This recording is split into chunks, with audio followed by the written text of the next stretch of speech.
सभी को नमस्कार साथियों। आज की वीडियो में हम जानेंगे अगर किसी पेशेंट को कोई दवाई रिएक्शन कर गई, यानी कोई इंजेक्शन कोई टैबलेट रिएक्शन कर गई, तो आप उसको कैसे हैंडल करोगे।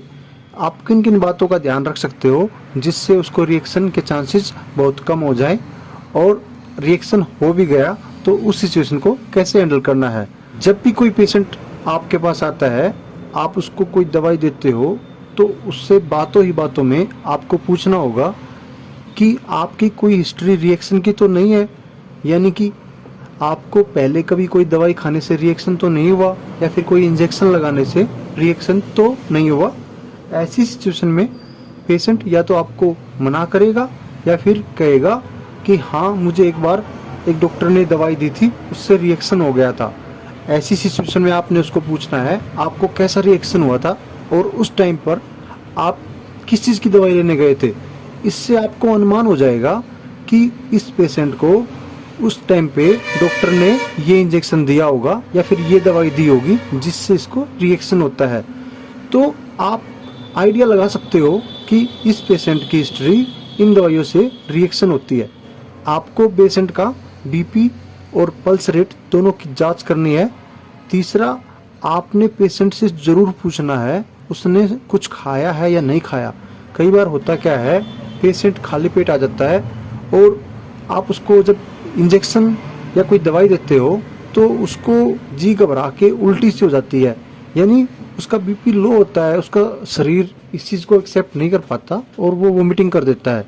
तो इस सिचुएशन से बचने के लिए भी आपको उससे पूछना है उसने कुछ खाया है। अगर नहीं खाया तो आप उसको चाय बिस्किट या फिर कुछ नाश्ता करवा सकते हो।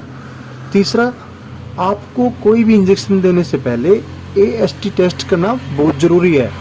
तो आपको अगर किसी पे थोड़ा सा भी डाउट है या फिर उसकी ऐसी हिस्ट्री रही है या नहीं भी रही है, तो कुछ पर्टिकुलर इंजेक्शन होते हैं जिनको देने से पहले AST टेस्ट करना बहुत ज़रूरी है। अगर AST टेस्ट में पेशेंट फेल हो जाता है, उसको रिएक्शन हो जाता है, तो आपको उस चीज़ से बचना है।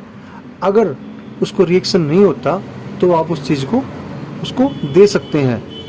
अब हम बात करते हैं अगर पेशेंट को रिएक्शन हो गया है तो ऐसी सिचुएशन में हम क्या कर सकते हैं।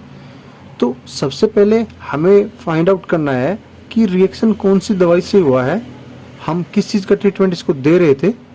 तो हमें उसका बीपी अगेन मेजर करना है, उसका बीपी कितना है, और हमें देखना है कि पेशेंट के अंदर रिएक्शन के कारण क्या क्या सिम्टम्स हो रहे हैं।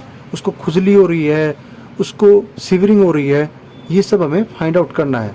तो सबसे पहले तो हमें पेशेंट को बिल्कुल स्ट्रेट सीधी पोजीशन में लिटा देना है।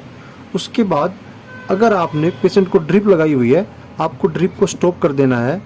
आप पेशेंट को अगर सीवरिंग हो रही है या उसको एलर्जी हो रखी है तो एंटीहिस्टामाइन इंजेक्शन विद स्टेरॉइड ये डॉक्टर प्रिस्क्राइब करते हैं, जैसे एविल और डेक्सा आप पेशेंट को दे सकते हो अकॉर्डिंग टू पेशेंट की सिचुएशन और उसकी एज के अकॉर्डिंग। अगर उससे भी कंट्रोल नहीं होता तो कई बार डॉक्टर एंटी हिस्टामाइन जो ड्रग्स होते हैं जैसे एड्रेनिल, उसका सहारा लेते हैं। उसको पेशेंट को हर 10 मिनट बाद आधा ml से 1 ml रिपीट करते हैं जब तक उसकी सिचुएशन कंट्रोल में नहीं हो जाती। और साथ साथ उसको हाइड्रोकोर्टिसोन का इंजेक्शन जो एक स्टेरॉइड इंजेक्शन है ये भी देते हैं। अगर ऐसी सिचुएशन है तो आपको पेशेंट का बीपी वगैरह मेजर करना है। आपको लगता है बीपी अभी ठीक ठाक है तो ही आपको ट्रीटमेंट करना है। अगर बीपी बहुत ज़्यादा लो हो गया है तो आपको फर्दर बड़े सेंटर पे उसको रेफ़र करना है, क्योंकि आपके पास वो इंस्ट्रूमेंट या फिर वो ड्रग्स है ही नहीं जिनसे उसको रिकवर किया जा सकता है।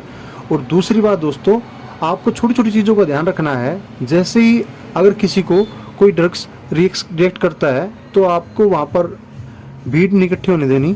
आपको बिल्कुल खुले में पेशेंट को रिलैक्स लेटाना है। क्या होता है, हम खुद घबरा जाते हैं, हम कांपने लग जाते हैं, जिससे हम न तो IV इंजेक्शन दे पाते और न ही IM इंजेक्शन दे पाते।